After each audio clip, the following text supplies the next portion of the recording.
ఆకాశం వైపు చూశాను. 7 కొండల వాడు కనపడ్డాడు. అయ్యా, మానవ మాత్రులు ఇది చేసే పనిలా కనిపిస్తలేదు.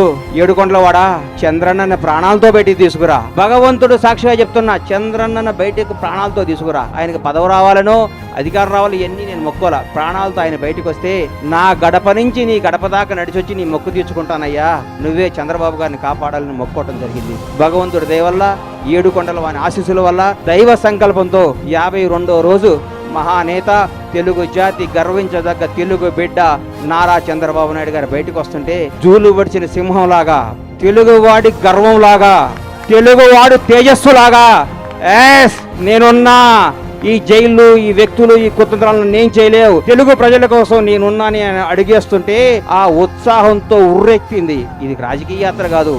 దయచేసి రాజకీయంగా కానీ కాంట్రవర్సీగా చూడొద్దని చేతులెత్తి నమస్కరిస్తూ మీకు తెలియజేసుకుంటూ, ఈ యాత్ర విజయవంతం కావాలని, ఈ యాత్ర ద్వారా 7 కొండల వాడు ఆశీస్సులు పొందాలని, నాతో పాటు నా అడుగు ప్రతి చంద్రబాబు అభిమాని అడుగుది, ప్రతి తెలుగువాడి అభిమానం అడుగుది.